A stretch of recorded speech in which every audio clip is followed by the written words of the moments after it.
strange lacuna came about, and nothing happened in Greece for 600 years. And then suddenly Rip Van Winkle blew his horn, and they all woke up and started running round again. Well, that's crazy. It's mad. And they're asking Joe Public to believe this.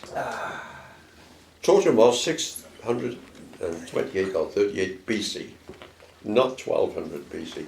And that's the key, the Trojan War. Get that right, and all the other histories get right. Brilliant. Fantastic. Okay. Sleep running.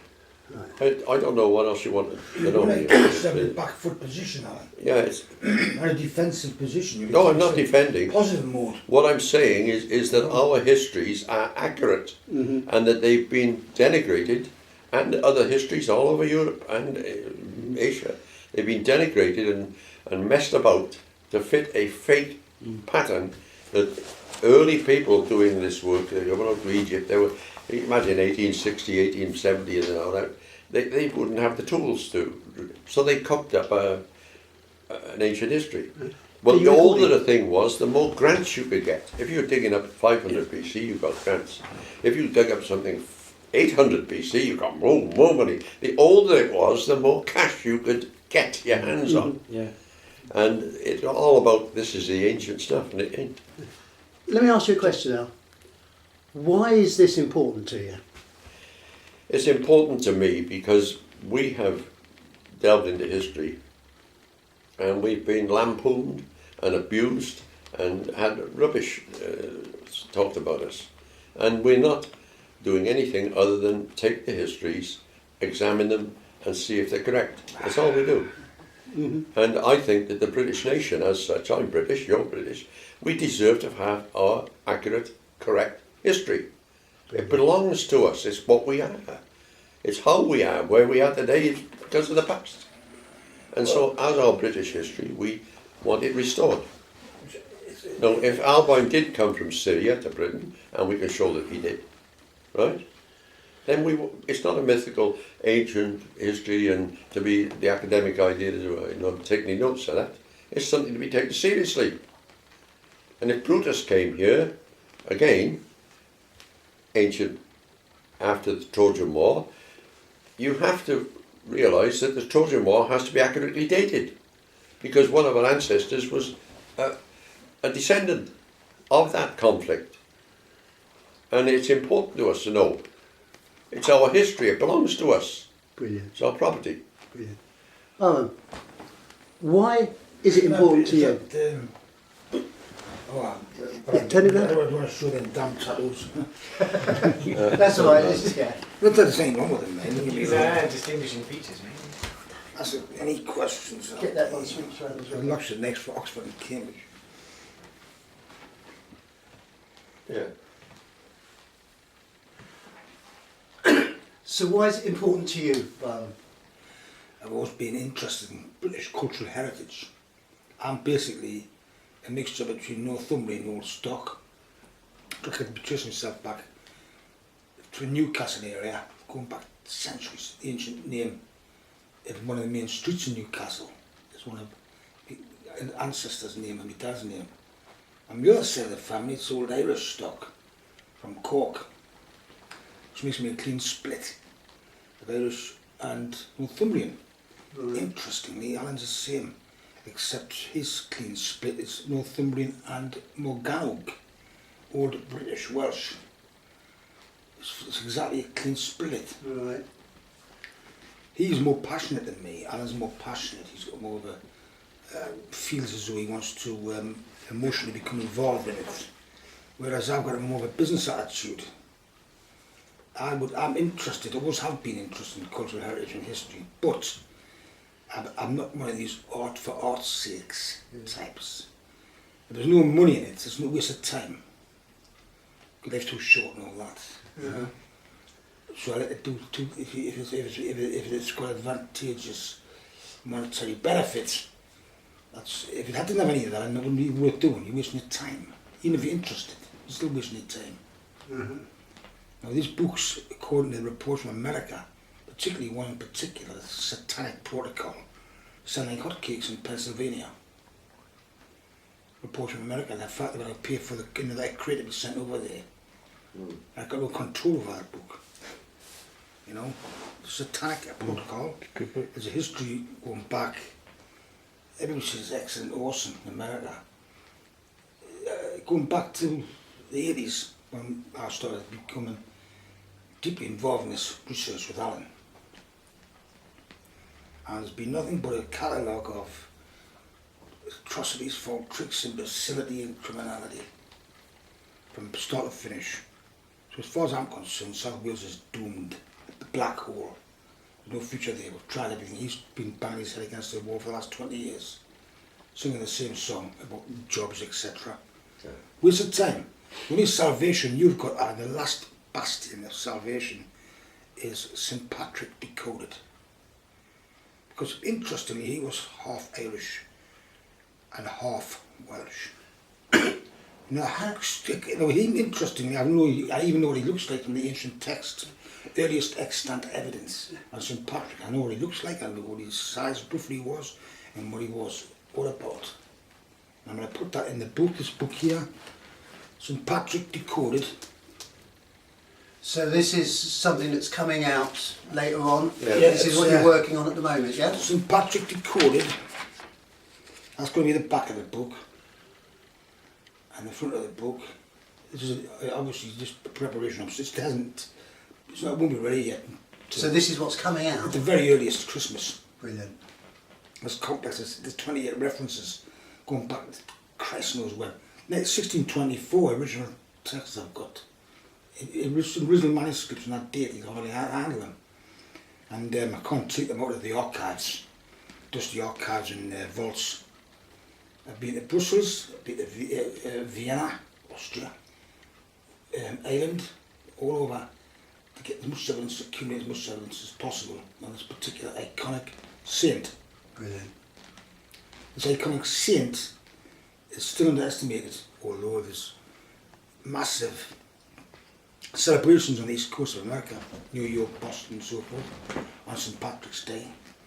There's also massive celebrations in Rio de Janeiro and Sydney, Australia, on St. Patrick. Because St. Patrick is the physical embodiment with his collaborator Constantine, Emperor Constantine of Rome, the very foundation of Christianity. And there's billions of Christians today can thank St. Patrick and Constantine for that. They're the two ones who kick-started this correct religion in the first place. Was that the Gnostic Christianity or the Roman Catholic Christianity? Christianity in general. Right. Both got substance. There's no such thing as perfection. That would be a bit naive. It's a bit like a political party. There's no such thing as 100% right and 100% wrong. You know, it's just you've got to sort of analyse the pros and cons and come to the best conclusion available. Right. Yeah. And that's what happened. That's what was Constantine's thinking at the time. And Baronius, other people involved. Even Caesario's got made mention of him. Caesario, the advisor of the Roman emperors. But there is 28 references of the most earliest extant evidence pertinent to the subject, going back from the beginning. At last, a Christian kingdom founded in apostolic times stands at last revealed.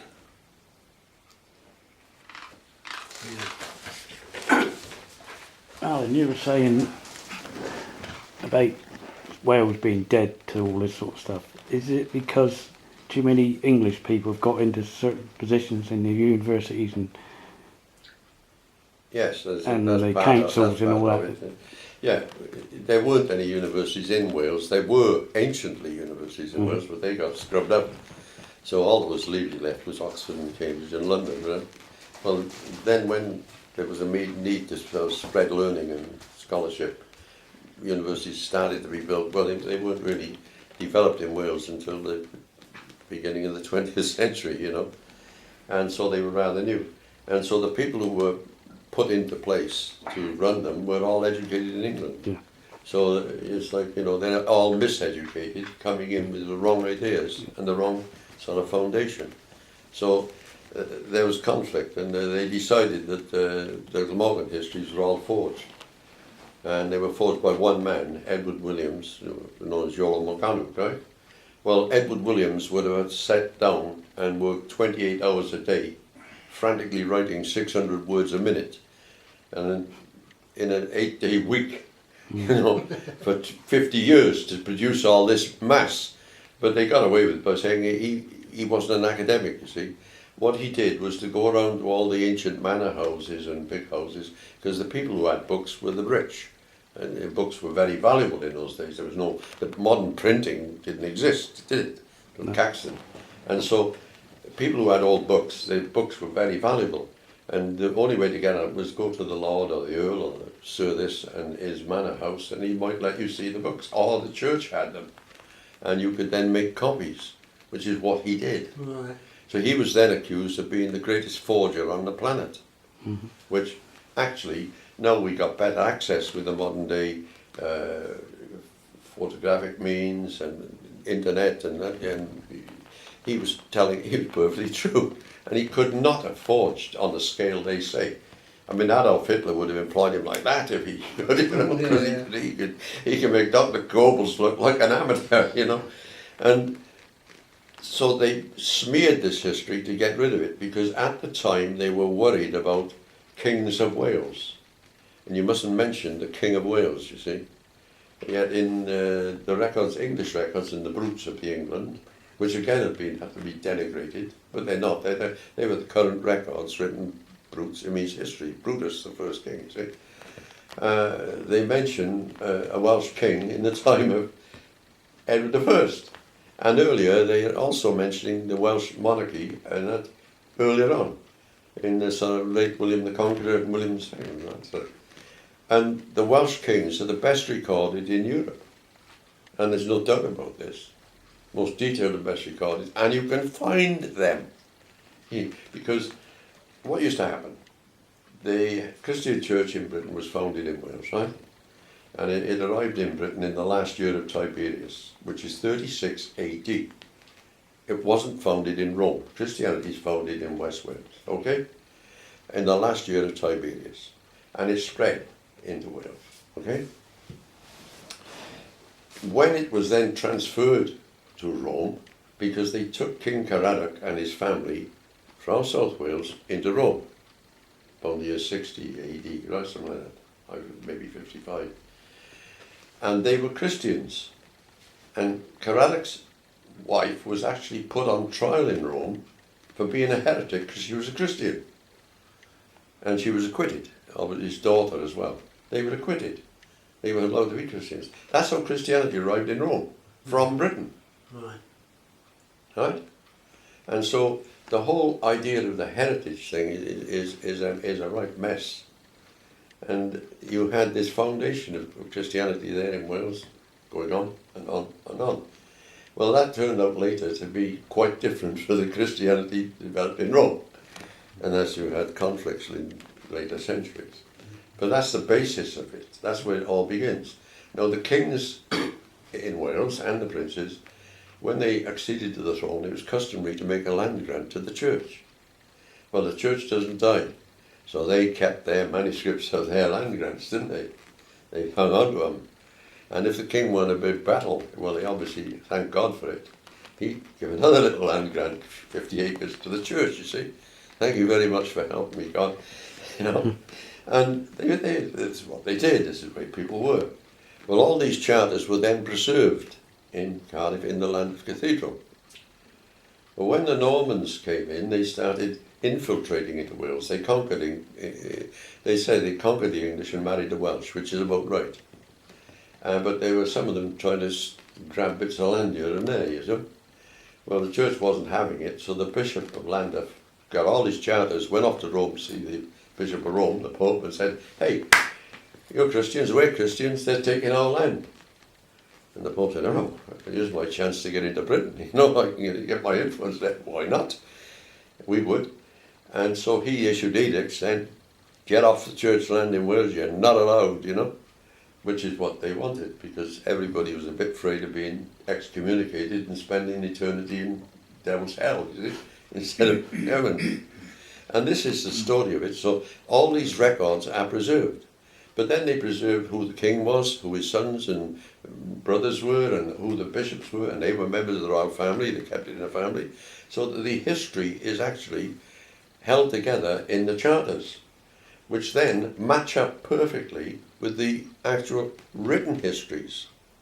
So you've got a country which has a remarkable ancient history going back to 500 BC, really.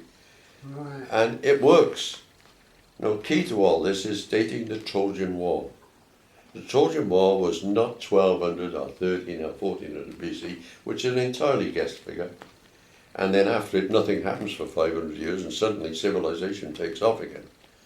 The Trojan War, 638 BC, not 1200. The minute you establish that, and we have through detailed research, the minute you establish what date of the Trojan War, all the British history makes sense, all the other histories make sense.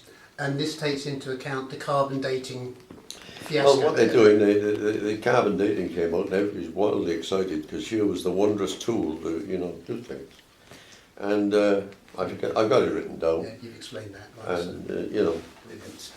this leads in, divide by 80, multiply by 100. Why not divide by 55 and multiply by 30? Why not divide by 92 and divide by 600? What are you doing? But they picked that because it works with Because it works for the majority of figures within an acceptable slot, plus or minus. Right. And it worked. It got them out of trouble. Brilliant. Is that on it? Well, That is you perfect. have Yeah. listened without Alan, not giving credit to people like the High King of Ireland, the King Niall, for example, Oh, who became a part of Christianity, they allowed it, condoned it. well, in Ireland, yes, but And he went, and the stem it grew and grew and grew. Patrick wouldn't have even got going if it wasn't for the High Kings of Ireland. in Ireland. He wouldn't have even got going. He wouldn't have even.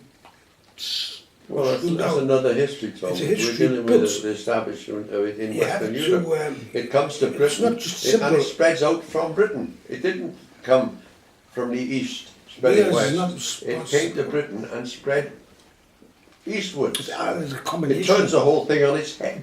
There's a combination of factors involved. Well, I think the simple story I've just told, Tom. Combination, not just one. I'm not story. anti anybody.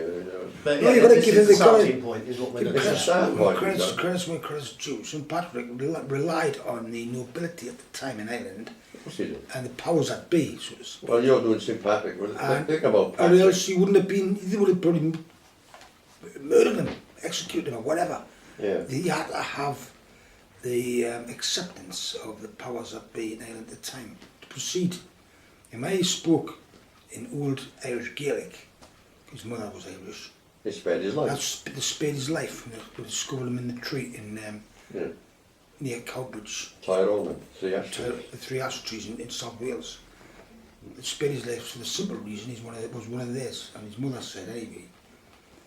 Otherwise, he would have been definitely killed. But we're not dealing with Ireland at this moment. We have. Yeah, but you've got to Well, this is something for us to show look the forward whole to. picture. Yeah, you're moving forward. You can't just sort We're of show going back 500 part years of the now. picture. We're going back to dawn. It's going spanning. This history spans centuries, over centuries. But we're going back to the original Christianity, dawn of Christianity.